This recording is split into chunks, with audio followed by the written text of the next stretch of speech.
ਸਤਿ ਸ਼੍ਰੀ ਅਕਾਲ। ਤੁਸੀਂ ਜੁੜੇ ਹੋਏ ਹੋ ਪੰਜਾਬੀ ਰੇਡੀਓ ਐਸੇ ਦੇ ਨਾਲ ਤੇ ਮੈਂ ਹਾਂ ਪ੍ਰਵੀਨ ਸ਼ਰਮਾ ਲੈ ਕੇ ਹਾਜ਼ਰ ਹਾਂ ਪ੍ਰੋਗਰਾਮ ਖਬਰ ਤੇ ਨਜ਼ਰ ਪ੍ਰੋਗਰਾਮ ਦੇ ਵਿੱਚ ਕਈ ਅਹਿਮ ਤੇ ਕਈ ਖਾਸ ਖਬਰਾਂ ਨੂੰ ਲੈ ਕੇ ਚਰਚਾ ਕਰਨ ਦੇ ਲਈ ਮੇਰੇ ਨਾਲ ਜੁੜ ਚੁੱਕੇ ਨੇ ਪੰਜਾਬ ਤੋਂ ਪੱਤਰਕਾਰ ਦੀਪਕ ਸ਼ਰਮਾ ਚਨਾਰਥਲ ਜੀ। ਉਹਨਾਂ ਦਾ ਸਵਾਗਤ ਕਰਦੇ ਹਾਂ। ਪਹਿਲਾਂ ਫਿਰ ਕਰਾਂਗੇ ਕਿ ਅਹਿਮ ਖਬਰਾਂ ਤੇ ਚਰਚਾ। ਸ਼ਰਮਾ ਜੀ ਸਤਿ ਸ਼੍ਰੀ ਅਕਾਲ ਜੀ, ਸਵਾਗਤ ਹੈ ਜੀ ਪੰਜਾਬੀ ਰੇਡੀਓ ਐਸੇ ਤੇ।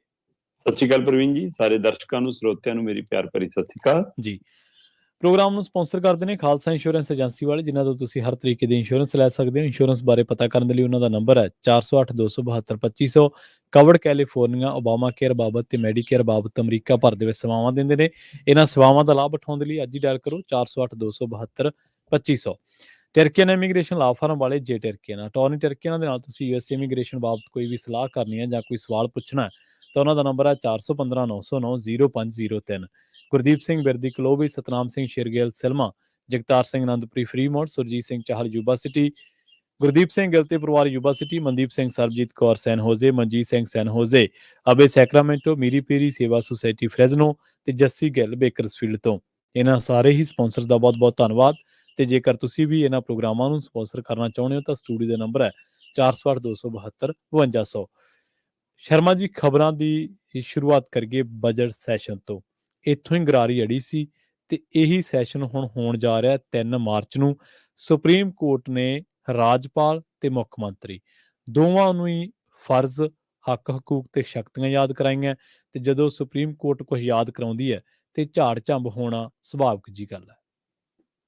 ਹਾਂ ਬਿਲਕੁਲ ਪ੍ਰਵੀਨ ਜੀ, ਤੁਸੀਂ ਅੱਜ ਜੇਕਰ ਸੋਸ਼ਲ ਮੀਡੀਆ ਫਰੋਲੋ ਜਾਂ ਕੱਲ ਭਾਰਤੀ ਸਮੇਂ ਅਨੁਸਾਰ ਦੁਪਹਿਰ ਬਾਅਦ ਦਾ ਸੋਸ਼ਲ ਮੀਡੀਆ ਦੇਖੋ ਤਾਂ ਤੁਸੀਂ ਆਮ ਆਦਮੀ ਪਾਰਟੀ ਦੇ ਪੇਜ ਤੇ ਦੇਖੋਗੇ ਕਿ ਲੈ ਵੀ ਬੱਲੇ ਬੱਲੇ ਹੋ ਗਈ। ਰਾਜਪਾਲ ਨੂੰ ਸੁਪਰੀਮ ਕੋਰਟ ਨੇ ਸਿੱਧੇ ਸ਼ਬਦਾਂ 'ਚ ਕਹਿਤਾ ਕਿ ਭਾਈ ਸੈਸ਼ਨ ਤਾਂ ਤੈਨੂੰ ਬੁਲਾਉਣਾ ਹੀ ਪਊਗਾ, ਤੁਹਾਡਾ ਫਰਜ਼ ਬਣਦਾ।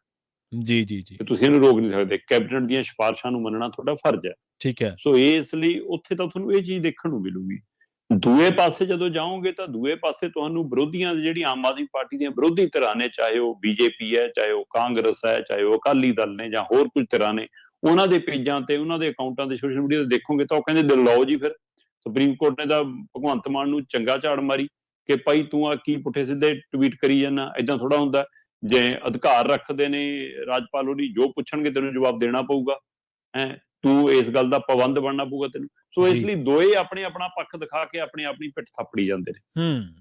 ਪਰ ਦੋਵਾਂ ਨੂੰ ਕਟਹਿਰੇ 'ਚ ਖੜਾ ਕੀਤਾ। ਠੀਕ ਹੈ। ਦੋਵਾਂ ਦੀ ਝਾੜ ਝੰਬ ਹੈ, ਜਿਵੇਂ ਤੁਸੀਂ ਕਿਹਾ, ਬਿਲਕੁਲ ਦਰੁਸਤ ਹੈ। ਪਹਿਲੀ ਗੱਲ ਤਾਂ ਇਸ ਮਸਲੇ ਤੇ ਦੋਵਾਂ ਨੇ ਸਿਰੇ ਦੇ ਵਕੀਲ ਕੀਤੇ ਹੋਏ ਸੀ। ਮਤਲਬ ਕਿੱਡਾ ਬੜਾ ਇਸ਼ੂ ਬਣਿਆ ਹੋਊਗਾ। ਤੁਸੀਂ ਇੱਥੋਂ ਅੰਦਾਜ਼ਾ ਲਾ ਲਓ ਕਿ ਭਗਵੰਤ ਮਾਨ ਹੋਰੀ ਜਿਹੜੇ ਨਾਮੀ ਵਕੀਲ ਨੇ, ਮਨੂ ਸਿੰਘ ਵੀ ਉਹਨੂੰ ਲੈ ਕੇ ਜਾਂਦੇ ਨੇ, ਤੇ ਉਧਰ ਦੂਏ ਪਾਸੇ ਜਿਹੜਾ ਉਹਨਾਂ ਦਾ ਸੋਲਿਸਿਟਰ ਜਨਰਲ ਹੈ ਤੁਸ਼ਾਰ ਮਹਿਤਾ, ਮਤਲਬ ਕਿ ਉਹ ਪੇਸ਼ ਹੁੰਦੇ ਨੇ। ਸੋ ਉਹ ਦੋਵਾਂ ਦੇ ਵਿਚਾਲੇ ਸੁਪਰੀਮ ਕੋਰਟ ਦੇ ਵਿੱਚ ਜੋ ਕੁਝ ਚੱਲਦਾ, ਉਹਦੇ ਵਿੱਚੋਂ ਸਾਫ਼ ਲਫ਼ਜ਼ਾਂ 'ਚ ਜੇਕਰ ਕਿਹਾ ਜਾਵੇ ਤਾਂ ਸਿੱਧਾ ਸੁਪਰੀਮ ਕੋਰਟ ਨੇ ਹੁਕਮ ਦਿੱਤੇ ਕਿ ਮੁੱਖ ਮੰਤਰੀ ਇਸ ਗੱਲ ਲਈ ਪਾਬੰਦ ਨੇ ਕਿ ਜੋ ਵੀ ਰਾਜਪਾਲ ਜਾਣਕਾਰੀ ਚਾਹਣ ਉਹ ਦੇਣੀ ਪਏਗੀ ਉਹਨਾਂ ਨੂੰ। ਜੀ ਜੀ। ਤੇ ਨਾਲ ਹੀ ਉਹਨਾਂ ਨੇ ਕਿਹਾ ਕਿ ਰਾਜਪਾਲ ਦਾ ਵੀ ਇਹ ਫਰਜ਼ ਬਣਦਾ ਹੈ ਕਿ ਉਹ ਸੈਸ਼ਨ ਨਾ ਰੋਕਣ। ਜੇਕਰ ਉਹਨਾਂ ਨੂੰ ਕਿਸੇ ਲੱਗਦਾ ਕਿ ਸੰਵਿਧਾਨ ਦੇ ਉਲਟ ਜਾਂ ਜ਼ਿੰਮੇਵਾਰੀ ਭਰਿਆ ਬੋਲ ਨਹੀਂ ਹੈਗਾ, ਜਾਂ ਟਵੀਟ ਦੇ ਵਿੱਚ ਜੋ ਮਰਿਆਦਾ ਹੋਣੀ ਚਾਹੀਦੀ ਉਹ ਨਹੀਂ ਹੈਗੀ, ਤਾਂ ਮਤਲਬ ਥੋੜਾ ਕਿ ਤੁਸੀਂ ਸੈਸ਼ਨ ਰੋਕ ਲਓਗੇ। ਇਹੀ ਗੱਲ ਆਪਾਂ ਪ੍ਰਵੀਨ ਜੀ ਕਰ ਰਹੇ ਸੀ ਲਗਾਤਾਰ ਕਿ ਸੈਸ਼ਨ ਭਗਵੰਤ ਮਾਨ ਦੇ ਕਿਸੇ ਘਰ ਦਾ ਕੋਈ ਮਤਲਬ ਕਿ ਮਹੀਨੇ ਦਾ ਬਜਟ ਥੋੜਾ ਬਣਾਉਣਾ ਜਾਂ ਮੰਤਰੀਆਂ ਨੇ ਕੋਈ ਆਪਣੇ ਘਰ ਦੇ ਰਾਸ਼ਨ ਪੱਤੇ ਦੀ ਲਿਸਟ ਥੋੜਾ ਤਿਆਰ ਕਰਨੀ ਹੈ। ਇਹ ਬਜਟ ਸੈਸ਼ਨ ਤਾਂ ਪੰਜਾਬ ਲਈ ਹੈ ਤੇ ਇਹਦੇ ਨਾਲ ਪੰਜਾਬ ਦਾ ਸਮੁੱਚਾ ਅਰਥਚਾਰਾ ਜੁੜਿਆ, ਇਸ ਲਈ ਇਹ ਤੁਰੰਤ ਹੋਣਾ ਚਾਹੀਦਾ। ਸੋ ਸੁਪਰੀਮ ਕੋਰਟ ਨੇ ਉਸੇ ਗੱਲ ਤੇ ਕਿਹਾ। ਸੁਪਰੀਮ ਕੋਰਟ ਨੇ ਕਿਹਾ ਕਿ ਰਾਜਪਾਲ ਜੇਕਰ ਕੋਈ ਜਾਣਕਾਰੀ ਮੰਗਦੇ ਨੇ ਤਾਂ ਉਹਦੀ ਜਵਾਬ ਦੇਣਾ ਚਾਹੀਦਾ, ਸਮਾਂ ਹੱਦ 'ਚ ਦੇਣਾ ਚਾਹੀਦਾ। ਖਾਸ ਕਰਕੇ ਉਹਨਾਂ ਨੇ ਹਵਾਲਾ ਦਿੱਤਾ ਸੁਪਰੀਮ ਕੋਰਟ ਨੇ ਪ੍ਰਿੰਸੀਪਲ ਵਾਲੇ ਮਾਮਲੇ 'ਚ ਜੀ। ਉਹ ਕਹਿੰਦੇ ਜੇਕਰ ਰਾਜਪਾਲ ਹੋਰਾਂ ਨੇ ਪੁੱਛ ਲਿਆ ਕਿ ਭਾਈ ਪ੍ਰਿੰਸੀਪਲ ਤੁਸੀਂ ਕਿਵੇਂ ਚੁਣੇ ਨੇ, ਜਿਹੜੇ ਭੇਜੇ ਨੇ ਟ੍ਰੇਨਿੰਗ ਲਈ, ਤੇ ਦੱਸਣ 'ਚ ਕੀ ਹਰਜ ਹੋ ਗਿਆ? ਇਹ 'ਚ ਕਿਹੜੀ ਫਿੱਤੀ ਉਤਰਦੀ ਹੈ? ਕਹਿੰਦੇ ਦੱਸੋ। ਜੇ ਉਹਨਾਂ ਨੇ ਜਾਣਕਾਰੀ ਮੰਗ ਲਈ, ਤੁਸੀਂ ਜਾਣਕਾਰੀ ਦੇ ਦਿਓ। ਤੁਸੀਂ ਭੇਜੇ ਤਾਂ ਹੈਗੇ ਹੀ ਨੇ ਨਾ, ਤੇ ਤੁਸੀਂ ਉਹ ਕੋਈ ਕ੍ਰਾਈਟੇਰੀਆ ਤਾਂ ਬਣਾਇਆ ਹੋਣਾ ਉਹਨਾਂ ਨੂੰ ਚੁਣਨ ਦਾ, ਉਹ ਕ੍ਰਾਈਟੇਰੀਆ ਨੂੰ ਦੱਸ ਦਿਓ। ਇਸੇ ਤਰ੍ਹਾਂ ਉਹਨਾਂ ਨੇ ਫਿਰ ਰਾਜਪਾਲ ਨੂੰ ਕਿਹਾ। ਜਦੋਂ ਮੈਂ ਇਸ ਨੂੰ ਇਸ ਸਮੁੱਚੇ ਸਿਸਟਮ 'ਚ ਦੇਖਦਾ ਤਾਂ ਪੰਜਾਬ ਸਰਕਾਰ ਵੱਲੋਂ ਜਿਹੜੇ ਵਕੀਲ ਪੇਸ਼ ਹੋਏ, ਜੇਕਰ ਮੈਂ ਜੋ ਕੁਛ ਅੰਦਰ ਚੱਲਿਆ ਪ੍ਰਵੀਨ ਜੀ ਉਹਨੂੰ ਥੋੜੇ ਸ਼ਬਦਾਂ ਜੇਕਰ ਆਪਾਂ ਗੱਲ ਸਾਂਝੀ ਕਰਨੀ ਹੋਵੇ, ਜੋ ਸੁਪਰੀਮ ਕੋਰਟ ਦੇ ਵਿੱਚ ਇਸ ਮਸਲੇ ਦੇ ਉੱਤੇ ਸੁਣਵਾਈ, ਕਿਉਂਕਿ ਪਟੀਸ਼ਨ ਪਾਈ ਗਈ ਸੀ ਪੰਜਾਬ ਸਰਕਾਰ ਵੱਲੋਂ, ਭਗਵੰਤ ਮਾਨ ਨੇ ਕਿਹਾ ਸੀ ਕਿ ਅਸੀਂ ਵੀ ਕਾਨੂੰਨੀ ਸਲਾਹ ਅਨੁਸਾਰ ਚੱਲਾਂਗੇ, ਤੇ ਇਸ ਲਈ ਸੁਪਰੀਮ ਕੋਰਟ ਪਹੁੰਚ ਗਏ ਸੀ। ਸੋ ਇਸ ਮਸਲੇ ਤੇ ਵੱਡੀ ਰਾਹਤ ਵੀ ਕਹਿ ਸਕਦੇ ਹੋ ਤੁਸੀਂ ਪੰਜਾਬ ਸਰਕਾਰ ਨੂੰ ਮਿਲੀ। ਹੈ ਨਾ, ਠੀਕ ਹੈ। ਤੇ ਪੰਜਾਬ ਸਰਕਾਰ ਨੂੰ ਤਾੜਨਾ ਵੀ ਮਿਲੀ। ਇਸ ਨੂੰ ਤੁਸੀਂ ਝਟਕਾ ਵੀ ਕਹਿ ਸਕਦੇ ਹੋ ਰਾਜਪਾਲ ਲਈ, ਪਰ ਰਾਜਪਾਲ ਨੂੰ ਮਤਲਬ ਕਿ ਇਹ ਅਧਿਕਾਰ ਵੀ ਮਿਲ ਗਿਆ ਕਿ ਲੈ ਭਾਈ ਤੂੰ ਹੁਣ ਜੋ ਮਰਜ਼ੀ ਪੁੱਛੀ ਆ। ਸੋ ਇਸ ਲਈ ਦੋ ਹੀ ਚੀਜ਼ਾਂ ਨੇ, ਬੜਾ ਬੈਲੈਂਸ ਰੱਖ ਕੇ ਸੁਪਰੀਮ ਕੋਰਟ ਨੇ ਮਤਲਬ ਤੋਲ ਮੋਲ ਕੀਤਾ, ਹੈ ਨਾ। ਠੀਕ ਹੈ। ਸੋ ਜੋ ਸੁਣਵਾਈ ਹੋਈ ਉਹਦੇ ਲਾਈਵ ਦੇ ਵਿੱਚ ਮੈਂ ਥੋੜੇ ਜਿਹੇ ਅੰਸ਼ ਤੁਹਾਡੇ ਨਾਲ ਸਾਂਝੇ ਕਰਦਾ। ਕਹਿੰਦੇ ਕਿ ਜੇ ਅਧਿਆਪਕਾਂ ਦੀ ਟ੍ਰੇਨਿੰਗ ਬਾਰੇ ਪੁੱਛ ਲਿਆ ਤਾਂ ਇਹਦੇ ਵਿੱਚ ਕੁਝ ਗਲਤ ਨਹੀਂ ਹੈ। ਗੱਲ ਕਿੱਥੋਂ ਸ਼ੁਰੂ ਹੁੰਦੀ ਹੈ? ਪੰਜਾਬ ਸਰਕਾਰ ਵੱਲੋਂ ਪੇਸ਼ ਹੋਏ ਸੀਨੀਅਰ ਵਕੀਲ ਜਿਹੜੇ ਮਨੂ ਸਿੰਘਵੀ ਨੇ, ਉਹ ਕਹਿੰਦੇ ਜੀ ਰਾਜਪਾਲ ਨੂੰ ਇਹ ਕਹਿਣ ਦਾ ਕੀ ਅਧਿਕਾਰ ਹੈ ਕਿ ਮੈਂ ਬਜਟ ਸੈਸ਼ਨ ਨਹੀਂ ਬੁਲਾਊਂਗਾ, ਮੈਂ ਕਾਨੂੰਨੀ ਸਲਾਹ ਲੈ ਰਿਹਾ ਜੀ, ਐ ਕਿਵੇਂ ਹੋ ਸਕਦਾ? ਕੈਬਨਿਟ ਨੇ ਫੈਸਲਾ ਕੀਤਾ ਜੀ ਉਹਨਾਂ ਨੂੰ ਬੁਲਾਉਣਾ ਚਾਹੀਦਾ। ਇਸ ਦੇ ਜਵਾਬ ਦੇ ਵਿੱਚ ਇਹ ਤੋਂ ਪਹਿਲਾਂ ਕਿ ਸੁਪਰੀਮ ਕੋਰਟ ਦਾ ਕੋਈ ਜਵਾਬ ਆਉਂਦਾ, ਰਾਜਪਾਲ ਕੰਨੀ ਉਹ ਜਿਹੜੇ ਤੁਸ਼ਾਰ ਮਹਿਤਾ ਪੇਸ਼ ਸੀ, ਉਹ ਕਹਿੰਦੇ ਕਮਾਲ ਹੈ ਜੀ, ਕਿ ਕਾਨੂੰਨੀ ਸਲਾਹ ਲੈ ਰਹੇ ਨੇ ਰਾਜਪਾਲ ਜੀ, ਕਿ ਭਾਈ ਇਹਨਾਂ ਦੇ ਜਿਹੜੇ ਟਵੀਟ ਆਏ ਨੇ ਜਾਂ ਸੁਨੇਹੇ ਆਏ ਨੇ ਉਹ ਬੋਲ ਸਹੀ ਨਹੀਂ ਹੈਗੇ, ਜਿਹੋ ਜਿਹਾ ਕੁਝ ਮੁੱਖ ਮੰਤਰੀ ਨੇ ਕਿਹਾ ਰਾਜਪਾਲ ਬਾਰੇ ਉਹ ਬੋਲ ਸਹੀ ਨਹੀਂ ਹੈਗੇ, ਇਸ ਲਈ ਅਸੀਂ ਕਾਨੂੰਨੀ ਸਲਾਹ ਲੈ ਰਹੇ ਸੀ, ਤਾਂ ਕਰਕੇ ਅਸੀਂ ਸੈਸ਼ਨ ਦੀ ਮਨਜ਼ੂਰੀ ਨਹੀਂ ਦਿੱਤੀ। ਇਹ ਤੋਂ ਬਾਅਦ ਫਿਰ ਮਤਲਬ ਚੀਫ ਜਸਟਿਸ ਨੇ ਆਖਿਆ, ਕਹਿੰਦਾ ਕਿ ਪੰਜਾਬ ਸਰਕਾਰ ਰਾਜਪਾਲ ਵੱਲੋਂ ਮੰਗੀ ਜਾਣਕਾਰੀ ਦੇਣ ਲਈ ਤਾਂ ਮਤਲਬ ਕਿ ਉਹਨਾਂ ਦਾ ਫਰਜ਼ ਬਣਦਾ ਕਿ ਉਹ ਜਾਣਕਾਰੀ ਦੇਣ, ਉਹਨਾਂ ਦਾ ਫਰਜ਼ ਹੈ ਇਸ ਗੱਲ ਤੇ। ਇਸ ਤੋਂ ਇਲਾਵਾ ਫਿਰ ਸਿੰਘਵੀ ਨੇ ਕਿਹਾ, ਪੰਜਾਬ ਸਰਕਾਰ ਵੱਲੋਂ ਪੇਸ਼ ਵਕੀਲ ਨੇ ਕਿਹਾ, ਕਹਿੰਦਾ ਕਿ ਆਰਟੀਕਲ 171 ਦੇ ਤਹਿਤ ਰਾਜਪਾਲ ਕੋਲ ਕੈਬਨਿਟ ਦੀ ਜਿਹੜੀ ਅਪੀਲ ਆਉਂਦੀ ਹੈ ਜਾਂ ਕੈਬਨਿਟ ਦਾ ਸੁਨੇਹਾ ਆਉਂਦਾ ਹੈ ਨਾ, ਉਹਦੀ ਬੇਨਤੀ ਪੱਤਰ ਵਰਗਾ ਆਉਂਦਾ ਹੈ, ਉਸ ਨੂੰ ਰੋਕਣ ਦਾ ਕੋਈ ਅਧਿਕਾਰ ਹੀ ਨਹੀਂਗਾ, ਉਸ ਨੂੰ ਖਾਰਜ ਕਰਨ ਦਾ ਕੋਈ ਅਧਿਕਾਰ ਨਹੀਂ। ਉਹਨਾਂ ਨੇ ਫਿਰ ਇਹ ਵੀ ਕਿਹਾ ਆਰਟੀਕਲ 217 ਦੇ ਅਨੁਸਾਰ, ਕਹਿੰਦੇ ਰਾਜਪਾਲ ਇਸ ਨੂੰ ਇਨਕਾਰ ਹੀ ਨਹੀਂ ਕਰ ਸਕਦੇ, ਉਹ ਪਾਵਰ ਹੀ ਨਹੀਂ ਰੱਖਦੇ ਕਿ ਉਹ ਇਸ ਨੂੰ ਇਨਕਾਰ ਕਰ ਦੇਣ। ਠੀਕ ਹੈ। ਤੇ ਫਿਰ ਇਸ ਤੋਂ ਬਾਅਦ ਫਿਰ ਤੁਸ਼ਾਰ ਮਹਿਤਾ ਨੇ ਕਿਹਾ, ਕਹਿੰਦਾ ਕਿ ਕੋਰਟ ਨੂੰ ਇਹ ਤਾਂ ਦੇਖਣਾ ਚਾਹੀਦਾ ਹੈ ਕਿ ਸੀਐਮ ਕਿਸ ਪੱਧਰ ਦੀ ਬਿਆਨਬਾਜ਼ੀ ਕਰ ਰਿਹਾ, ਕਿ ਇਹ ਮੁੱਖ ਮੰਤਰੀ ਦੀ ਬਿਆਨਬਾਜ਼ੀ ਹੈ ਕਿ ਮੁੱਖ ਮੰਤਰੀ ਦਾ ਤਰੀਕਾ ਹੈ ਕਿ ਤੁਸੀਂ ਕੌਣ ਹੁੰਦੇ ਹੋ ਪੁੱਛਣ ਵਾਲੇ, ਮੈਂ ਤੁਹਾਨੂੰ ਜਵਾਬ ਦੇ ਨਹੀਂਗਾ, ਮੈਂ 3 ਕਰੋੜ ਲੋਕਾਂ ਨੂੰ ਜਵਾਬ ਦਿਆਂ। ਉਹਨੇ ਇਹ ਸਾਰੀ ਕਹਾਣੀ ਮੂਹਰੇ ਰੱਖਤੀ, ਹੈ ਨਾ, ਕਿ ਤੁਹਾਨੂੰ ਕਿਹਨੇ ਲਾਤਾ, ਕਿਵੇਂ ਤੁਸੀਂ ਚੁਣ ਲਏ, ਸਾਨੂੰ ਪਤਾ ਹੀ ਰਾਜਪਾਲ ਕਿਵੇਂ ਲੱਗਦੇ ਨੇ। ਸੋ ਕਹਿੰਦੇ ਕਿ ਇਹ ਭਾਸ਼ਾ ਠੀਕ ਸੀ, ਮੁੱਖ ਮੰਤਰੀ ਦੀ ਭਾਸ਼ਾ ਸੀ, ਉਹਨੇ ਆਹ ਪੱਖ ਰੱਖਦਾ। ਇਸ ਤੋਂ ਬਾਅਦ ਫਿਰ ਸਿੰਘਵੀ ਬੋਲੇ, ਸਿੰਘਵੀ ਨੇ ਮਤਲਬ ਕਿਹਾ ਮਾਨਯੋਗ ਚੀਫ ਜਸਟਿਸ ਉਹਨਾਂ ਨੂੰ ਕਿ ਜਦੋਂ ਰਾਜਪਾਲ ਜਾਣਕਾਰੀ ਮਤਲਬ ਕਿ ਮੰਗਦੇ ਨੇ ਤਾਂ ਉਹਦੇ ਪਿੱਛੇ ਉਹ ਮਨਸ਼ਾ ਕਲੀਅਰ ਹੋਣੀ ਚਾਹੀਦੀ ਹੈ ਕਿ ਉਹਨਾਂ ਦੀ ਮਨਸ਼ਾ ਕੀ ਸੀ, ਕਿਉਂ ਮੰਗਦੇ ਨੇ, ਤੇ ਇਸ ਦੇ ਉੱਤੇ ਉਹਨਾਂ ਨੇ ਕਿਹਾ ਕਿ ਨਹੀਂ, ਜਵਾਬ ਦੇਣਾ ਪਏਗਾ ਤੁਹਾਨੂੰ।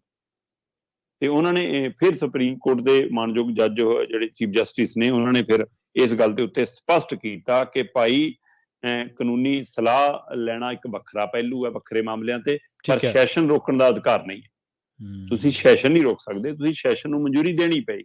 ਔਰ ਉਹਨਾਂ ਨੇ ਇਸੇ ਗੱਲ ਤੇ ਮੁੱਖ ਮੰਤਰੀ ਨੂੰ ਕਿਹਾ ਕਿ ਆਹ ਕਿਹੜਾ ਤਰੀਕਾ, ਤੁਸੀਂ ਸੰਵਿਧਾਨਕ ਤੌਰ ਤੇ ਸੰਵਾਦ ਕਰੋ, ਤੁਸੀਂ ਵਿਚਾਰਕ ਤੌਰ ਤੇ ਵਿਚਾਰ ਕਰੋ ਆਪਸ ਦੇ ਵਿੱਚ ਮੁੱਖ ਮੰਤਰੀ ਤੇ ਰਾਜਪਾਲ, ਪਰ ਇਹ ਕਿਹੜੀ ਭਾਸ਼ਾ, ਤੁਸੀਂ ਕੌਣ ਹੁੰਦੇ ਹੋ ਮੈਨੂੰ ਪੁੱਛਣ ਵਾਲੇ, ਤੁਹਾਡੀ ਚੋਣ ਕਿਵੇਂ ਹੁੰਦੀ ਹੈ। ਸੋ ਇਸ ਗੱਲ ਨੂੰ ਲੈ ਕੇ ਮੁੱਖ ਮੰਤਰੀ ਨੂੰ ਤਾੜਨਾ ਵੀ ਕੀਤੀ, ਤੇ ਇਸੇ ਤਰ੍ਹਾਂ ਰਾਜਪਾਲ ਨੂੰ ਕਿਹਾ ਕਿ ਤੁਸੀਂ ਨਿੱਜੀ ਨਾ ਲਿਆ ਕਰੋ ਮਾਮਲੇ ਨੂੰ, ਤੁਹਾਨੂੰ ਤੁਸੀਂ ਪੰਜਾਬ ਦੇ ਹਵਾਲੇ ਜਦੋਂ ਦੇਖੋਗੇ ਤਾਂ ਸੈਸ਼ਨ ਬੁਲਾਇਆ ਜਾਣਾ ਚਾਹੀਦਾ, ਸੈਸ਼ਨ ਰੋਕਣਾ ਥੋੜਾ ਕੰਮ ਹੈ।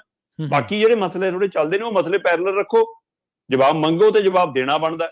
ਸੋ ਇਸ ਲਈ ਕੁੱਲ ਮਿਲਾ ਕੇ ਪ੍ਰਵੀਨ ਜੀ ਕੱਲ ਜਿਹੋ ਜਿਹਾ ਮਾਹੌਲ ਬਣਿਆ ਸੁਪਰੀਮ ਕੋਰਟ ਦੇ ਵਿੱਚ, ਹੁਣ ਪੰਜਾਬ ਸਰਕਾਰ ਵਾਲੇ ਆਮ ਆਦਮੀ ਪਾਰਟੀ ਵਾਲੇ ਪੱਖ ਤੋਂ ਕਹਿੰਦੇ ਅਸੀਂ ਜਿੱਤ ਗਏ ਜੀ, ਕਿ ਰਾਜਪਾਲ ਨੂੰ ਝਾੜਾ ਪੈ ਗਈਆਂ, ਰਾਜਪਾਲ ਵਾਲੇ ਪਾਸਿਓਂ ਤੇ ਆਮ ਆਦਮੀ ਪਾਰਟੀ ਜਾਂ ਪੰਜਾਬ ਸਰਕਾਰ ਦੇ ਵਿਰੋਧੀ ਧਿਰਾਂ ਦੇ ਖਾਤਿਆਂ 'ਚ ਜਾ ਕੇ ਚੈੱਕ ਕਰੋ, ਉਹ ਕਹਿੰਦੇ ਨਹੀਂ ਜੀ ਪੰਜਾਬ ਸਰਕਾਰ ਨੂੰ ਝਾੜਾ ਪੈ ਗਈਆਂ, ਦੋਵਾਂ ਨੂੰ ਝਾੜਾਂ ਪਈਆਂ, ਦੋਵਾਂ ਨੂੰ ਨਸੀਹਤਾਂ ਮਿਲੀਆਂ, ਦੋਵਾਂ ਨੂੰ ਟਿਕਾਣੇ ਤੇ ਰਹਿਣ ਦੀ ਹਦਾਇਤ ਮਿਲੀ, ਔਰ ਦੋਵਾਂ ਨੂੰ ਆਪਣੇ ਫਰਜ਼, ਦੋਵਾਂ ਨੂੰ ਆਪਣੀਆਂ ਅਧਿਕਾਰ ਖੇਤਰ ਯਾਦ ਕਰਾਏ ਸੁਪਰੀਮ ਕੋਰਟ ਨੇ, ਔਰ ਦੋਵਾਂ ਨੂੰ ਕਿਹਾ ਕਿ ਭਾਈ ਤੁਸੀਂ ਮਰਿਆਦਾ 'ਚ ਰਹਿ ਕੇ ਗੱਲ ਕਰਨੀ ਆ ਔਰ ਤੁਸੀਂ ਆਪਣੇ ਫਰਜ਼ਾਂ ਦੀ ਅਦਾਇਗੀ ਕਰਨੀ ਆ। ਸੋ ਇਸ ਲਈ ਕੁੱਲ ਮਿਲਾ ਕੇ ਰਾਜਪਾਲ ਦੀ ਵੀ ਰੱਖ ਲਈ, ਮੁੱਖ ਮੰਤਰੀ ਦੀ ਵੀ ਰੱਖ ਲਈ, ਤੇ ਦੋਵਾਂ ਨੂੰ ਨਸੀਹਤ ਵੀ ਦੇਤੀ, ਕਲਾਸ ਵੀ ਲਾਤੀ, ਦੋਵਾਂ ਨੂੰ ਝਾੜ-ਝੰਬ ਵੀ ਕਰਤੀ।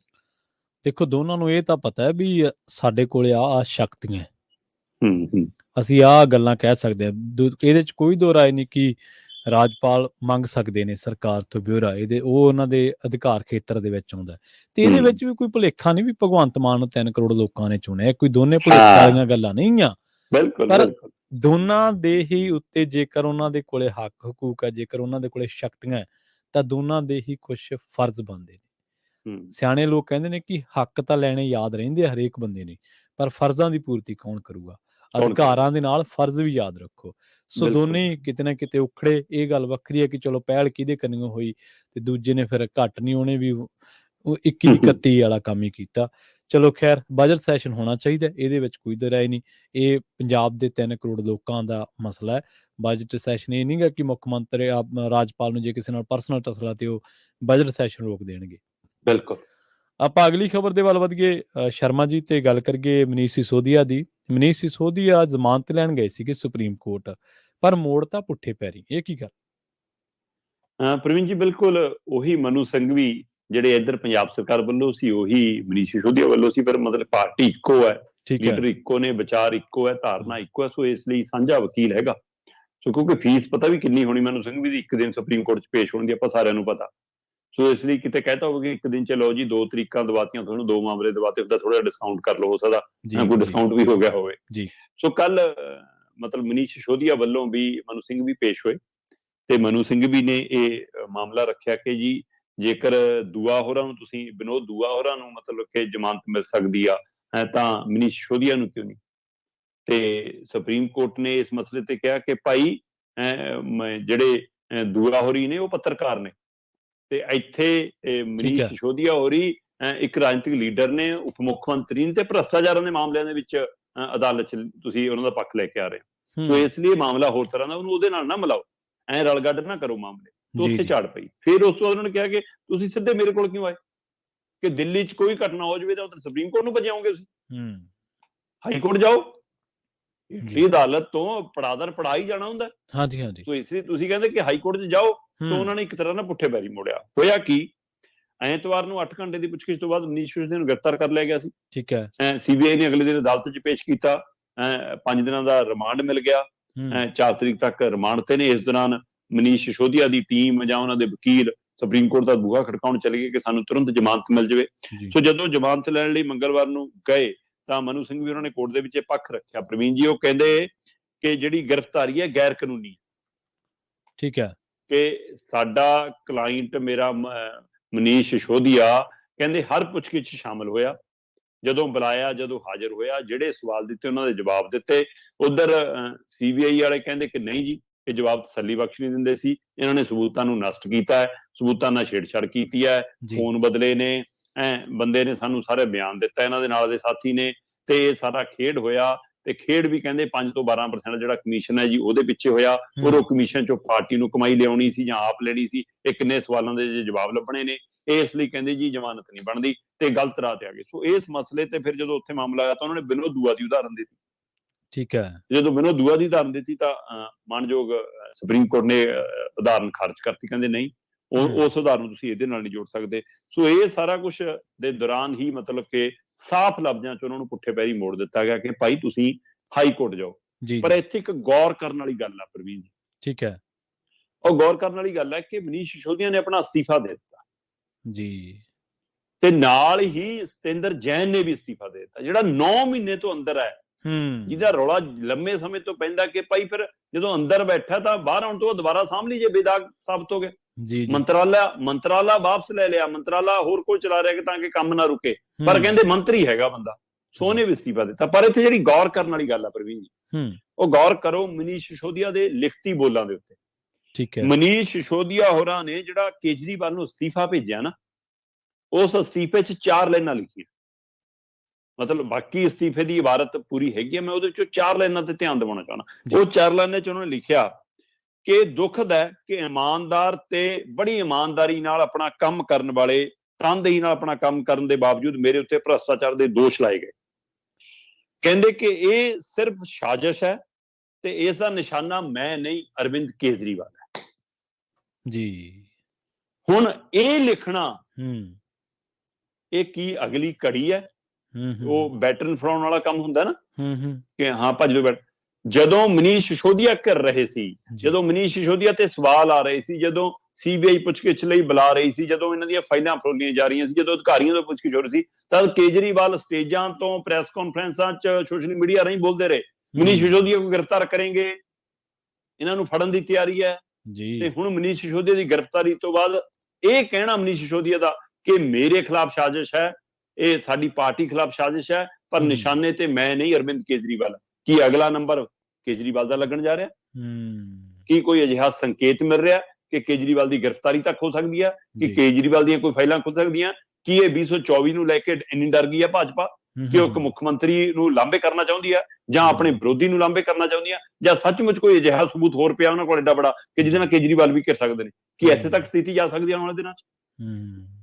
ਪਰ ਇੱਧਰ ਅਸਤੀਫੇ ਨਾਲ ਹੀ ਮਨਜ਼ੂਰ ਜੀ। ਸਵਾਲ ਇਹ ਹੈ ਕਿ ਜੇਕਰ ਇਹ ਏਦਾਂ ਹੀ ਹੋਣਾ ਸੀ ਤਾਂ ਮਨੀਸ਼ ਸਿਸੋਦੀਆ ਦੀ ਗ੍ਰਿਫਤਾਰੀ ਤੇ ਤੁਰੰਤ ਅਸਤੀਫਾ ਆਉਂਦਾ ਤੇ ਉਹ ਮਨਜ਼ੂਰ ਹੁੰਦਾ, ਤਾਂ ਜੈਨ ਤੋਂ ਅਸਤੀਫਾ ਕਿਉਂ ਨਹੀਂ ਲਿਆ ਜੀ? ਕੀ ਜੈਨ ਤੋਂ ਅਸਤੀਫਾ ਲੈਣ ਦੀ ਤਾਕਤ ਵਿੱਚ ਨਹੀਂ ਸੀ ਕੇਜਰੀਵਾਲ ਤੇ ਮਨੀਸ਼ ਸਿਸੋਦੀਆ? ਕਿ ਜੈਨ ਇਹਨਾਂ ਤੋਂ ਵੱਡਾ ਸੀ? ਜੀ ਜੀ, ਕਿਉਂਕਿ ਜੈਨ ਕੋਲ ਜਿਹੇ ਜਿਹੇ ਵਿਭਾਗ ਸੀ, ਉਦਯੋਗ ਜੇ ਬਹੁਤ ਸਾਰਾ ਕੁਝ, ਤੇ ਉਹਦਾ ਜਿਹੋ ਜਿਹਾ ਅੰਦਰੋਂ ਠੱਗ ਰੋਲਾ ਪਾਉਂਦਾ ਹੈ, ਸੋ ਕੀ ਉਹ ਇੰਨਾ ਤਾਕਤਵਰ ਸੀ ਕਿ ਹੁਣ ਕੀ ਸਿਸੋਦੀਆ ਦੀ ਆੜ 'ਚ ਅਸਤੀਫਾ ਲੈ ਲਿਆ ਕਿ ਹੁਣ ਤਾਂ ਭਾਈ ਮਨੀਸ਼ ਸਿਸੋਦੀਆ ਨੇ ਵੀ ਭੇਜਤਾ, ਤੂੰ ਵੀ ਭੇਜ ਦੇ, ਨਹੀਂ ਤਾਂ ਆਪਣੀ ਬਦਨਾਮੀ ਹੋ ਜੂ ਪਾਰਟੀ ਦੀ, ਕੀ ਇਸ ਬਹਾਨੇ ਲਿਆ? ਸੋ ਕੁੱਲ ਮਿਲਾ ਕੇ ਜੀ ਦੋਵਾਂ ਦੇ ਅਸਤੀਫੇ ਆ ਗਏ, ਤੁਰੰਤ ਮਨੀਸ਼ ਸਿਸੋਦੀਆ ਦਾ ਆ ਗਿਆ ਤੇ ਹੁਣ 9 ਮਹੀਨਿਆਂ ਬਾਅਦ ਸਤਿੰਦਰ ਜੈਨ ਦਾ ਆ ਗਿਆ। ਜੈਨ ਦਾ ਵਿਭਾਗ ਬੇਸ਼ੱਕ ਪਹਿਲਾਂ ਹੀ ਬਾਹਰੋਂ ਚਲਾਇਆ ਜਾ ਸੀ, ਪਰ ਫੈਲਾਂ ਅੰਦਰ ਜਾਂਦੀਆਂ ਸੀ। ਸੋ ਹੁਣ ਜੇਕਰ ਤੁਸੀਂ ਦੇਖੋ ਤਾਂ ਦੋਵਾਂ ਦੇ ਅਸਤੀਫਿਆਂ ਨੂੰ ਲੈਣ ਤੋਂ ਬਾਅਦ ਵਿੱਤ ਵਿਭਾਗ, ਗ੍ਰਹਿ ਮੰਤਰਾਲਾ, PWD ਸਣੇ ਜਿਹੜੇ ਹੋਰ ਵਿਭਾਗ ਨੇ ਉਹਨਾਂ ਵਿਭਾਗਾਂ ਚੋਂ 8 ਦੇ ਕਰੀਬ ਵਿਭਾਗ ਕੈਲਾਸ਼ ਗਹਿਲੋਤ ਨੂੰ ਦੇ ਦਿੱਤੇ ਗਏ ਨੇ, ਤੇ ਸਿੱਖਿਆ ਵਿਭਾਗ ਜਿਹੜਾ ਰਾਜਕੁਮਾਰ ਆਨੰਦ ਨੂੰ ਦੇ ਦਿੱਤਾ ਗਿਆ।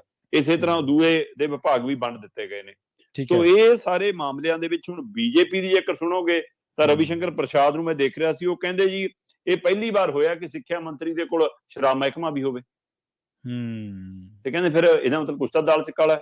ਉਧਰ ਸੰਜੇ ਸਿੰਘ ਕਹਿੰਦੇ ਕਿ ਜੀ ਇਹ ਇਮਾਨਦਾਰਾਂ ਦੇ ਉੱਤੇ ਝੂਠਿਆਂ ਦਾ ਹਮਲਾ ਹੈ, ਇਸ ਲਈ ਅਸੀਂ ਭਾਜਪਾ ਨੂੰ ਜਵਾਬ ਦੇ ਨਹੀਂ ਗਏ, ਸਾਨੂੰ ਅਦਾਲਤ ਤੇ ਭਰੋਸਾ ਹੈ, ਕੋਈ ਗੱਲ ਨਹੀਂ ਜਿੱਥੇ ਤੱਕ ਭੱਜਣਾ ਭਜਾ ਲੈ। ਸੋ ਇਹ ਸਾਰੇ ਮਾਮਲੇ ਦੇ ਵਿੱਚ ਕਿਤੇ ਨਾ ਕਿਤੇ ਸਾਫ਼ ਹੈ ਕਿ ਅਸਤੀਫੇ ਦੇਣੇ ਮਜਬੂਰੀ ਬਣ ਗਈ ਸੀ ਜੀ। ਹਾਈ ਕੋਰਟ ਮੋੜ ਦਿੱਤੇ ਬਰੰਗ ਸੁਪਰੀਮ ਕੋਰਟ ਨੇ, ਪਰ ਜਿਹੜਾ ਅਸਤੀਫੇ 'ਚ ਇਹ ਲਾਈਨ ਲਿਖੀ ਕਿ ਨਿਸ਼ਾਨੇ ਤੇ ਮੈਂ ਨਹੀਂ ਕੇਜਰੀਵਾਲ ਹੈ, ਕੀ ਇਹ ਆਉਣ ਵਾਲੇ ਸਮੇਂ ਦਾ ਸੰਕੇਤ ਹੈ, ਆਉਣ ਵਾਲੇ ਨਵੇਂ ਖਤਰੇ ਦਾ ਸੰਕੇਤ ਹੈ, ਆਉਣ ਵਾਲੀ ਨਵੀਂ ਭਾਜਪਾ ਦੀ ਸਿਆਸੀ ਚਾਲ ਦਾ ਸੰਕੇਤ ਹੈ? ਇਹਦੇ ਪਿੱਛੇ ਕੀ ਹੈ ਆਉਣ ਵਾਲਾ ਸਮਾਂ ਦੱਸੇਗਾ ਜੀ। ਜੀ ਜੀ, ਅਗਲੀ ਖਬਰ ਦੇ ਵੱਲ ਵਧੀਏ ਤੇ ਗੱਲ ਕਰੀਏ ਪੰਜਾਬ ਸਰਕਾਰ ਦੀ। ਪੰਜਾਬ ਸਰਕਾਰ ਨੇ ਆਪਣੇ ਆਨਲਾਈਨ ਸ਼ਰਾਬ ਲਾਇਸੈਂਸ ਫਾਰਮ ਨੂੰ ਹਟਾ ਦਿੱਤਾ ਹੈ। ਗੱਲਾਂ ਬਾਤਾਂ, ਪ੍ਰੋਟੈਸਟ, ਧਰਨੇ ਦਿੱਲੀ ਹੋ ਰਿਹਾ, ਗ੍ਰਿਫਤਾਰੀਆਂ ਦਿੱਲੀ, ਤੇ ਸ਼ਰਾਬ ਆਨਲਾਈਨ ਜਿਹੜਾ ਸ਼ਰਾਬ ਵਾਲਾ ਲਾਇਸੈਂਸ ਫਾਰਮ ਹੈ ਉਹ ਇੱਥੇ ਪੰਜਾਬ 'ਚ ਹਟਾਤਾ। ਸ਼ਰਮਾ ਜੀ, ਰਮੀਨ ਜੀ, ਆਪਾਂ ਪਹਿਲੇ ਦਿਨ ਤੋਂ ਗੱਲ ਕਰ ਰਹੇ ਹਾਂ ਕਿ ਜਿੱਦਣ ਦੀ ਦਿੱਲੀ ਐਕਸਾਈਜ਼ ਪਾਲਿਸੀ ਵਿਵਾਦਾਂ 'ਚ ਆਈ ਹੈ, ਉਸ ਦਿਨ ਦੀ ਪੰਜਾਬ ਦੀ ਐਕਸਾਈਜ਼ ਪਾਲਿਸੀ ਨੂੰ ਲਾਗੂ ਕਰਨ ਵਾਲੇ, ਲਿਆਉਣ ਵਾਲੇ, ਇੱਥੇ ਉਸ ਦੇ ਅਨੁਸਾਰ ਕੰਮ ਕਰਨ ਵਾਲੀਆਂ ਸਾਰੀਆਂ ਧਿਰਾਂ ਨੂੰ ਫਿਕਰਮੰਦੀ ਪਈ ਹੈ, ਚਾਹੇ ਉਦਯੋਗਪਤੀ ਨੇ, ਚਾਹੇ ਉਹ ਅਫਸਰ ਨੇ, ਤੇ ਚਾਹੇ ਉਹ ਮੰਤਰੀ ਤੇ MLA। ਜੀ ਜੀ, ਸਰਕਾਰ, ਪੰਜਾਬ ਸਰਕਾਰ ਇਸ ਗੱਲੋਂ ਡਰੀ ਹੋਈ ਹੈ, ਫਿਕਰਮੰਦੀ ਚੋਂ ਹੈ। ਉਹਦੇ ਕਈ ਪਹਿਲੂ ਨੇ। ਇੱਕ ਪਹਿਲੂ ਤਾਂ ਹੈ ਸਿਰਸਾ ਵੱਲੋਂ ਕੀਤੀ ਹੋਈ ਸ਼ਿਕਾਇਤ। ਠੀਕ ਹੈ, ਮਨਜਿੰਦਰ ਸਿਰਸਾ ਦੀ ਸ਼ਿਕਾਇਤ ਪਿਛਲੇ ਲੰਮੇ ਸਮੇਂ ਤੋਂ ਇਹਨਾਂ ਤੱਥਾਂ ਦੇ ਆਧਾਰ ਦੇ ਵਿੱਚ ਕੋਰਟ ਕਚਹਿਰੀਆਂ ਦੇ ਵਿੱਚ ਫਾਈਲਾਂ ਚੱਲ ਰਹੀ ਆ, ਜਿਹਦੇ ਤਹਿਤ ਸੁਣਵਾਈਆਂ ਵੀ ਹੋ ਰਹੀਆਂ। ਉਹਨੇ ਪਹਿਲਾਂ ਹੀ ਕਈ ਅਧਿਕਾਰੀਆਂ ਦੇ ਨਾਮ, ਖਾਸੇ ਨਾਮ ਉਹ 'ਚ ਪਾ ਕੇ ਤੱਥ ਰੱਖੇ ਉਹਨੇ ਕਿ ਦੇਖੋ ਜੀ ਇੱਥੇ ਤਾਂ ਇਹ ਕੁਝ ਹੋ ਰਿਹਾ। ਉਹਦੀ ਸ਼ਿਕਾਇਤ 'ਚ ED ਦੇ ਕੋਲ ਬਕਾਇਦਾ ਉਹ ਪੈਂਡਿੰਗ ਪਈ ਹੈ ਜੀ। ਸੋ ਉਸ ਮਾਮਲੇ ਨੂੰ ਲੈ ਕੇ ਹੁਣ ਹੈ ਕਿ ਉਹ ਸ਼ਾਇਦ ਉਹ ਫਾਈਲਾਂ ਖੁੱਲ ਸਕਦੀਆਂ ਨੇ। ਸਿਰਸੇ ਨੂੰ ਜੇਕਰ ਹਰੀ ਝੰਡੀ ਭਾਜਪਾ ਤੋਂ ਮਿਲਦੀ ਹੈ, ਜਾਂ ED ਨੂੰ ਹਰੀ ਝੰਡੀ ਭਾਜਪਾ ਤੋਂ ਮਿਲਦੀ ਹੈ ਕਿ ਸਰਸੇ ਵਾਲੀਆਂ ਫਾਈਲਾਂ ਖੋਲ ਲਓ, ਤਾਂ ਮਨਜਿੰਦਰ ਸਿੰਘ ਸਰਸੇ ਦੀਆਂ ਸ਼ਿਕਾਇਤਾਂ ਦੇ ਆਧਾਰ ਦੇ ਉੱਤੇ ਵੀ ਪੰਜਾਬ ਦੀ ਅਫਸਰਸ਼ਾਹੀ ਨਿਸ਼ਾਨੇ ਤੇ ਆ ਸਕਦੀ ਹੈ। ਫਿਰ ਇੱਧਰ ਹੁਣ ਮਜੀਠੀਆ ਵੀ ਬੋਲ ਰਹੇ ਨੇ, ਹੁਣ ਵਿਰੋਧੀ ਧਿਰ ਦੇ ਆਗੂ ਹੈ ਨਾ, ਮਤਲਬ ਬਾਜਵਾ ਵੀ ਬੋਲ ਰਹੇ ਨੇ। ਸੋ ਇਸ ਲਈ ਇਹ ਸਾਰੇ ਪਹਿਲੂਆਂ ਦੇ ਉੱਤੇ ਵੀ ਉਹਨਾਂ ਨੂੰ ਬੋਲਣ ਦਾ ਮੌਕਾ ਹੈ। BJP ਵਾਲੇ ਵੀ ਬੋਲਣ ਲੱਗੇ। ਸੋ ਇਹ ਮੌਕਾ ਦਿੱਤਾ ਉਸ ਪਾਲਿਸੀ ਨੇ ਜਿਹੜੀ ਪੰਜਾਬ ਦੇ ਵਿੱਚ ਪਿਛਲੇ ਸਾਲ ਜੁਲਾਈ 'ਚ ਲਿਆਂਦੀ ਸੀ। ਤੁਸੀਂ ਇਹ ਦੇਖੋ ਕਿ ਜੁਲਾਈ ਮਹੀਨੇ 'ਚ 1 ਜੁਲਾਈ ਨੂੰ ਇਹ ਲਾਗੂ ਹੁੰਦੀ ਆ ਜੀ, ਔਰ ਜੁਲਾਈ 2022 ਦੇ ਵਿੱਚ ਉਸੇ ਮਹੀਨੇ 'ਚ ਹਾਈ ਕੋਰਟ 'ਚ ਇਹਨੂੰ ਚੁਣੌਤੀ ਦਿੱਤੀ ਜਾਂਦੀ ਹੈ। ਠੀਕ ਹੈ, ਮਤਲਬ ਚੰਦ ਦਿਨਾਂ ਬਾਅਦ, ਇਹ ਜੁਲਾਈ ਮਹੀਨੇ ਦੀ 1 ਤਰੀਕ ਨੂੰ ਪਾਲਿਸੀ ਪੰਜਾਬ 'ਚ ਲਿਆਂਦੀ ਜਾਵੇ ਦਿੱਲੀ ਤੋਂ, ਤੇ ਚੰਦ ਦਿਨਾਂ ਬਾਅਦ ਇਹਨੂੰ ਚੁਣੌਤੀ ਦੇ ਦਿੱਤੀ ਜਾਵੇ। ਸੋ ਇੱਥੇ ਦਾ ਛੋਟਾ, ਕਿਉਂਕਿ ਕਾਰਨ ਪ੍ਰਵੀਨ ਜੀ ਇਹਦੇ ਪਿੱਛੇ ਆਧਾਰ ਇਹ ਖੜਾ ਕਿ ਜਿਹੜੀ ਆਮ ਆਦਮੀ ਪਾਰਟੀ ਸਰਕਾਰ ਬਣਨ ਤੋਂ ਪਹਿਲਾਂ ਇਹ ਕਹਿੰਦੀ ਸੀ ਕਿ ਐਕਸਾਈਜ਼ ਪਾਲਿਸੀ ਜਿਹੀ ਲਿਆਵਾਂਗੇ ਜਿਹਦੇ ਨਾਲ ਨੌਜਵਾਨਾਂ ਨੂੰ ਰੁਜ਼ਗਾਰ ਵੀ ਮਿਲੂਗਾ, ਹੈ ਨਾ, ਪੰਜਾਬ ਦੀ ਸਰਕਾਰ 'ਚ ਵੀ ਵਾਧਾ ਹੋ ਜਾਊਗਾ, ਛੋਟਿਆਂ ਨੂੰ ਕਾਰੋਬਾਰ ਵੀ ਮਿਲੂਗਾ। ਪਰ ਕਹਿੰਦੇ ਕਿ ਇੱਥੇ ਲੈ ਦੇ ਕੇ 2 ਬੰਦਿਆਂ ਦੇ ਹੱਥ। ਕਿਸੇ ਸਮੇਂ ਪੌਂਟੀ ਚੱਡਾ ਹੁੰਦੀ ਸੀ ਪੰਜਾਬ 'ਚ ਕਿ ਸਾਰਾ ਹੀ ਸ਼ਰਾਬ ਦਾ ਕਾਰੋਬਾਰ ਪੌਂਟੀ ਚੱਡਾ ਨੂੰ ਦੇਤਾ। ਹੁਣ ਉਸੇ ਤਰ੍ਹਾਂ ਕਹਿੰਦੇ 2 ਕਨਾਮ ਨੇ, 2 ਕਨਾਮਾਂ ਦੇ ਹਵਾਲੇ ਪੰਜਾਬ ਦਾ ਸਾਰਾ ਕੁਝ ਸ਼ਰਾਬ ਵਾਲਾ ਸੌਂਪਤਾ, ਤੇ ਉਹਨੂੰ ਲੈ ਕੇ ਸਵਾਲ ਖੜਾ ਹੋ ਗਿਆ। ਤੇ ਇਹਦੇ ਵਿੱਚ ਮਤਲਬ ਕਿ ਜੀਰੇ ਵਾਲਾ ਮਾਮਲਾ ਵੀ ਹੁਣ ਕਹਿੰਦੇ ਨਹੀਂ ਜੀ, ਪੋਲਿਊਸ਼ਨ ਕੰਟਰੋਲ ਬੋਰਡ ਨੇ ਮਨਜ਼ੂਰੀ ਨਹੀਂ ਦਿੱਤੀ ਜੀ, ਜੀਰਾ ਸ਼ਰਾਬ ਫੈਕਟਰੀ ਨੂੰ ਲਾਇਸੈਂਸ ਰਿਵਿਊ ਨਹੀਂ ਕੀਤਾ। ਭਾਈ ਲਾਇਸੈਂਸ ਦੁਬਾਰਾ ਰਿਨਿਊ ਕਰਨ ਦਾ ਮਾਮਲਾ ਥੋੜਾ ਸੀ, ਮਾਮਲਾ ਤਾਂ ਸ਼ਰਾਬ ਦੀ ਫੈਕਟਰੀ ਬੰਦ ਕਰਨ ਦਾ ਸੀ। ਸੋ ਅਜੇ ਤੱਕ ਤੁਸੀਂ ਪੂਰਨ ਪਾਬੰਦੀ ਨਹੀਂ ਲਾਈ, ਸ਼ਰਾਬ ਦੀ ਫੈਕਟਰੀ ਬੰਦ ਕਰਨ ਦਾ ਐਲਾਨ ਕਰਕੇ ਬੰਦ ਨਹੀਂ ਕੀਤੀ, ਉਹ ਉੱਥੇ ਸ਼ੱਕ ਖੜੇ ਨੇ। ਸੋ ਇਸੇ ਤਰ੍ਹਾਂ ਦਾ ਮਾਮਲਾ ਇਹਦੇ ਵਿੱਚ ਖੜਾ ਕਿ ਤੁਸੀਂ 2 ਬੰਦਿਆਂ ਦੇ ਹਵਾਲੇ ਸੌਂਪ ਦਿੱਤੀ ਕਿ ਪੰਜਾਬ ਦੀ ਸਾਰੀ ਥੋਕ ਸ਼ਰਾਬ ਕਾਰੋਬਾਰੀ, ਤੇ ਜਿਹੜੇ ਸ਼ਰਾਬ ਦੇ ਠੇਕਿਆਂ ਦਾ ਹੈ ਹੁਣ ਉਹੀ ਨੇ, ਆਪਣੀ ਮਰਜ਼ੀ ਦੀ ਸ਼ਰਾਬ ਹੀ ਰੱਖਦੇ ਨੇ, ਜਿਹੜੇ ਬ੍ਰਾਂਡ ਲੋਕ ਚਾਹੁੰਦੇ ਨੇ ਨਹੀਂ ਮਿਲਦੇ, ਜਦੋਂ ਕਿ ਅਸੀਂ ਸ਼ਰਾਬ ਪੀਣ ਦੇ ਵਰਤਾਉਣ ਦੇ ਹੱਕ 'ਚ ਨਹੀਂ ਹੈਗੇ ਜੀ ਜੀ, ਪਰ ਉਹਦੇ ਬਾਵਜੂਦ ਜਿਹੜਾ ਪੈਸੇ ਖਰਚ ਕੇ ਪੀਣ ਜਾਂਦਾ, ਜਿਹਨੂੰ ਲੱਗਦਾ ਕਿ ਜ਼ਹਿਰ ਪੀਣੀ ਹੈ ਮੈਂ, ਤਾਂ ਫਿਰ ਅਗਲਾ ਕਹਿੰਦਾ ਆਪਣੀ ਪਸੰਦ ਦੀ ਪੀਣੀ ਹੈ, ਫਿਰ ਉਹ ਵੀ ਨਹੀਂ ਮਿਲਦੀ ਕਿਉਂਕਿ ਜਿਹਨਾਂ ਕੋਲ ਹੈ ਅਗਲੇ ਕਹਿੰਦੇ ਅਸੀਂ ਆਪਣੇ ਵਾਲਾ ਮਾਲ ਹੀ ਵੇਚਣਾ। ਸੋ ਇਹ ਸਾਰੇ ਪਹਿਲੂ ਤਾਂ ਚੱਲੇ ਰਹੇ ਸੀ ਵਿਵਾਦ ਦੇ ਵਿੱਚ ਕਿ ਅਚਾਨਕ ਦਿੱਲੀ ਦੇ ਵਿੱਚ ਇਹ ਕਾਂਡ ਹੋ ਗਿਆ ਕਿ ਮਨੀਸ਼ ਸਿਸੋਦੀਆ ਦੀ ਗ੍ਰਿਫਤਾਰੀ ਹੋ ਗਈ। ਔਰ ਪ੍ਰਵੀਨ ਜੀ ਤੁਸੀਂ ਹੈਰਾਨ ਹੋਵੋਗੇ ਕਿ ਉਧਰ ਮਨੀਸ਼ ਸਿਸੋਦੀਆ ਦੀ ਗ੍ਰਿਫਤਾਰੀ ਹੁੰਦੀ ਹੈ ਔਰ ਇੱਧਰ ਰੂਟੀਨ ਦੇ ਵਿੱਚ ਜਿਵੇਂ ਤੈਅ ਸੀ ਉਵੇਂ ਹੀ ਪੰਜਾਬ ਸਰਕਾਰ ਦੀ ਵੈਬਸਾਈਟ ਦੇ ਉੱਤੇ ਆਨਲਾਈਨ ਸ਼ਰਾਬ ਲਾਇਸੈਂਸ ਲੈਣ ਵਾਲਾ ਫਾਰਮ ਅਪਲੋਡ ਹੁੰਦਾ।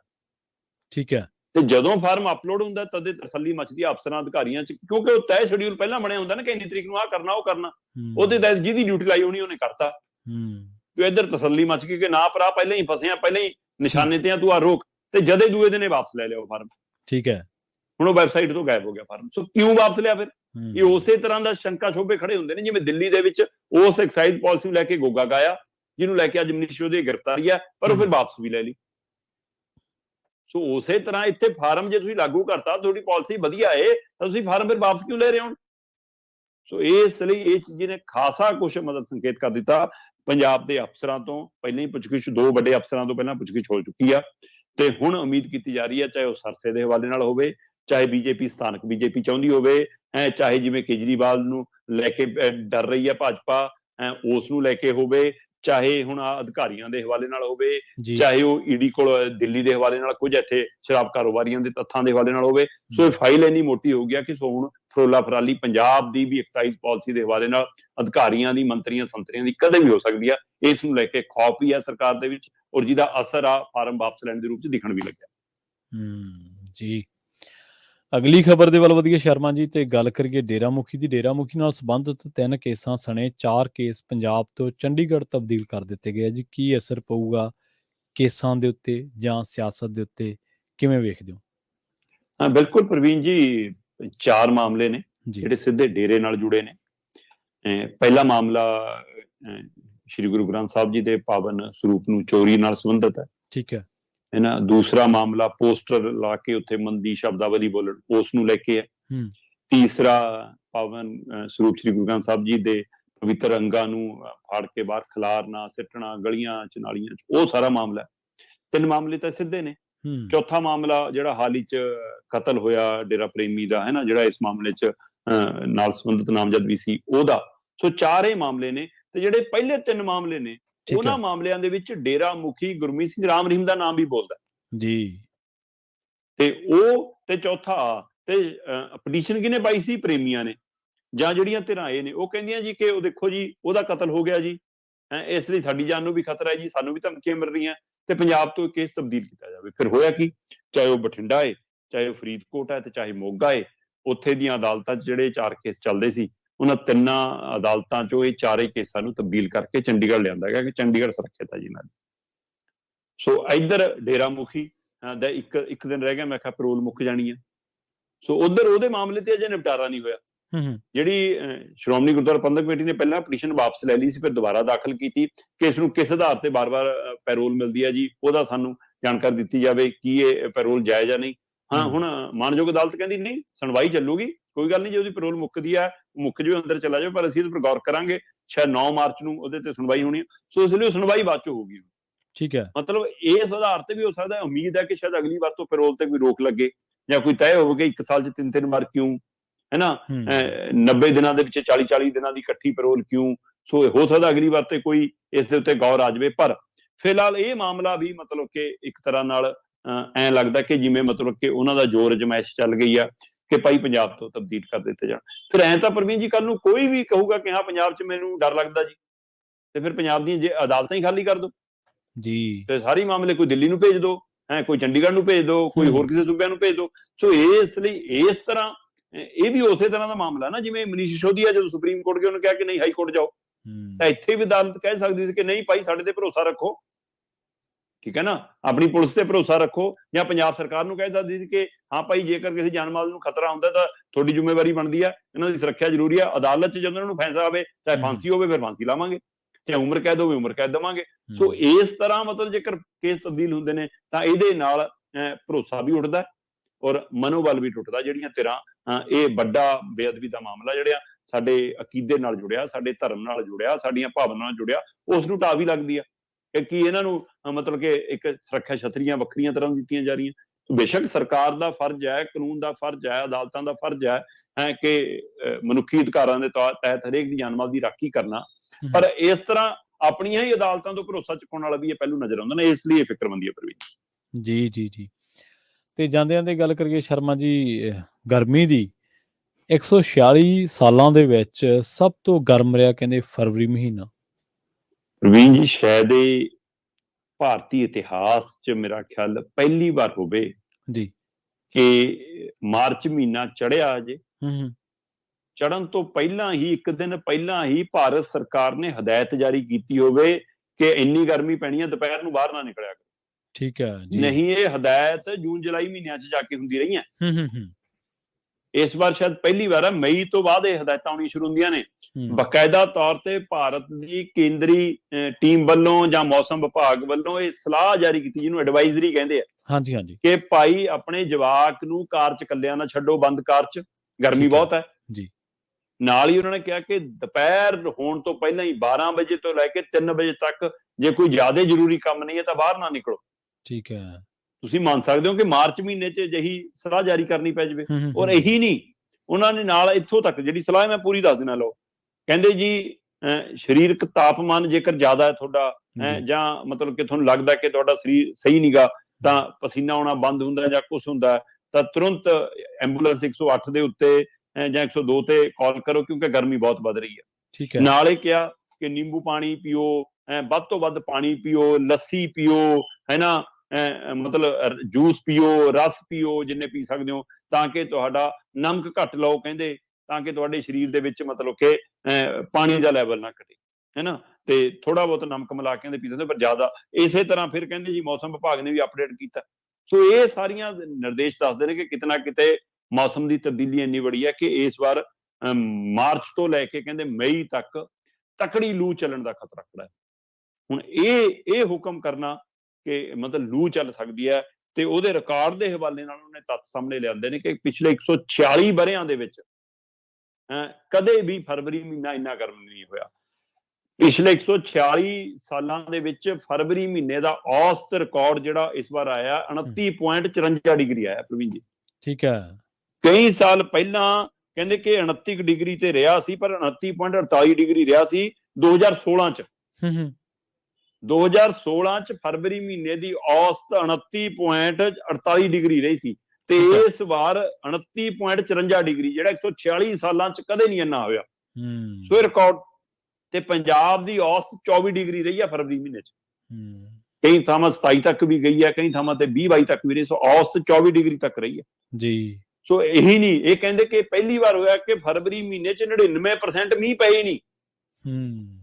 ਪੰਜਾਬ, ਹਰਿਆਣਾ, ਰਾਜਸਥਾਨ, ਇੱਥੇ ਕਣਕ ਨੂੰ ਲੈ ਕੇ ਹੁਣ ਖਤਰਾ ਖੜਾ ਕਿ ਕਣਕ ਦੇ ਉੱਤੇ ਇਸ ਗਰਮੀ ਦੀ ਮਾਰ ਪੈ ਸਕਦੀ ਹੈ, ਤੇ ਆਉਂਦੇ ਦਿਨਾਂ 'ਚ ਵੀ ਗਰਮੀ ਵਧਣ ਦਾ ਖਤਰਾ ਖੜਾ, ਤੇ ਲੂ ਚੱਲ ਸਕਦੀ ਹੈ। ਕਹਿੰਦੇ ਕਿ ਤੇਜ਼ ਹਵਾਵਾਂ ਚੱਲਣ ਦਾ ਖਤਰਾ ਖੜਾ, ਖਾਸ ਕਰਕੇ ਮਤਲਬ ਕਿ ਰਾਜਸਥਾਨ, ਪੰਜਾਬ, ਹਰਿਆਣਾ, ਦਿੱਲੀ, ਯੂਪੀ, ਇਸ ਖੇਤਰ ਦੇ ਵਿੱਚ ਤਾਂ ਮਤਲਬ ਕਿ 3 ਤੋਂ 4 ਡਿਗਰੀ ਤਾਪਮਾਨ ਵਧਿਆ ਲੱਗਦਾ, ਤੇ ਲੂ ਚੱਲਣ ਦਾ ਡਰ ਖੜਾ। ਇਸ ਲਈ ਕੇਂਦਰ ਨੂੰ ਮਾਰਚ ਮਹੀਨੇ ਦੇ ਚੜ੍ਹਦਿਆਂ ਹੀ ਆਪਣੀਆਂ ਸਲਾਹਾਂ ਜਾਰੀ ਕਰਨੀਆਂ ਪਈਆਂ ਕਿ ਦਿਨ ਦੁਪਹਿਰੇ ਬਾਹਰ ਘੱਟ ਨਿਕਲੋ, ਲੱਸੀ ਵੱਧ ਪੀਓ, ਮਤਲਬ ਲਿਕੁਇਡ ਚੀਜ਼ਾਂ ਵੱਧ ਪੀਓ। ਤੇ ਦੂਸਰੇ ਪਾਸੇ ਆ ਰਿਕਾਰਡ ਸੰਕੇਤ ਕਰਦਾ ਕਿ ਮੌਸਮ 'ਚ ਕਿਸ ਕਦਰ ਤਬਦੀਲੀ ਆ, ਔਰ ਇਹ ਮੌਸਮ ਦੀ ਤਬਦੀਲੀ ਲਈ ਸਾਡੀਆਂ ਆਧੁਨਿਕ ਸਹੂਲਤਾਂ, ਸਾਡੀ ਪੈਸੇ ਮਗਰ ਦੌੜ, ਤੇ ਸਾਡਾ ਮਨੁੱਖ ਦਾ ਪੋਲਿਊਸ਼ਨ ਦੇ ਵਿੱਚ ਯੋਗਦਾਨ, ਤੇ ਅਸੀਂ ਪਹਾੜਾਂ ਨੂੰ ਜਿਸ ਤਰ੍ਹਾਂ ਖਾ ਰਹੇ ਹਾਂ, ਜਿਸ ਤਰ੍ਹਾਂ ਖਤਮ ਕਰ ਰਹੇ ਹਾਂ, ਉਹਦਾ ਨਤੀਜਾ ਕਿ ਅਸੀਂ ਹੁਣ ਦੁੱਖ ਭੋਗਣ ਲਈ ਤਿਆਰ। ਹਾਂਜੀ ਬਿਲਕੁਲ। ਤੇ ਦੂਜੀ ਗੱਲ ਇਹ ਹੈ ਕਿ ਕਿਸਾਨੀ ਦੇ ਸੰਦਰਭ ਤੋਂ, ਕਿਸਾਨੀ ਦੇ ਪੱਖ ਤੋਂ ਤਾਂ ਆਪਾਂ ਬਹੁਤ ਦਿਨ ਪਹਿਲਾਂ ਇਸ ਖਬਰ ਤੇ ਚਰਚਾ ਕੀਤੀ ਸੀ ਕਿ ਤਾਪਮਾਨ ਵਧਣ ਕਰਕੇ ਕਣਕ ਦੇ ਝਾੜ ਤੇ ਵੀ ਅਸਰ ਜਿਹੜਾ ਉਹ ਪੈ ਸਕਦਾ। ਇੱਕ ਪਾਸੇ ਗਲੋਬਲ ਵਾਰਮਿੰਗ ਦੇ ਕਰਕੇ ਜਿਹੜੇ ਆ ਇਸ਼ੂ ਆਪਾਂ ਨੂੰ ਸਾਰਿਆਂ ਨੂੰ ਮਸਲਾਤ ਸਾਹਮਣੇ ਖੜੇ ਨੇ ਆਪਣੇ ਸਾਰਿਆਂ ਦੇ, ਤੇ ਦੂਜੇ ਪਾਸੇ ਅੰਨ ਸੰਕਟ ਦਾ ਵੀ ਇੱਕ ਬਹੁਤ ਵੱਡਾ ਖਦਸ਼ਾ ਜਿਹੜਾ ਉਹ, ਕਿਉਂਕਿ ਰੂਸ ਯੂਕਰੇਨ ਦੀ ਜਿਹੜੀ ਜੱਦੋਜਹਿਦ ਹੈ ਉਹਦੇ ਕਰਕੇ ਪਿਆ ਖੜਾ। ਸੋ ਸ਼ਰਮਾ ਜੀ, ਇਹਨਾਂ ਖਾਸ ਖਬਰਾਂ ਤੇ ਖਾਸ ਜਾਣਕਾਰੀਆਂ ਦੇ ਲਈ ਤੁਹਾਡਾ ਬਹੁਤ ਬਹੁਤ ਧੰਨਵਾਦ ਜੀ। ਬਹੁਤ ਸ਼ੁਕਰੀਆ ਜੀ। ਸੋ ਪ੍ਰੋਗਰਾਮ ਖਬਰ ਤੇ ਨਜ਼ਰ ਦੇ ਵਿੱਚ ਅੱਜ ਦੇ ਪ੍ਰੋਗਰਾਮ ਦੇ ਵਿੱਚ ਇੰਨਾ ਹੀ। ਕੱਲ ਫਿਰ ਮਿਲਾਂਗੇ ਨਵੀਆਂ ਖਬਰਾਂ ਤੇ ਨਵੇਂ ਮਸਲਿਆਂ ਤੇ ਕਰਾਂਗੇ ਚਰਚਾ। ਜੁੜੇ ਰਹੋ ਪੰਜਾਬੀ ਰੇਡੀਓ USA ਦੇ ਨਾਲ। ਬਹੁਤ ਬਹੁਤ ਧੰਨਵਾਦ। ਸਤਿ ਸ਼੍ਰੀ ਅਕਾਲ।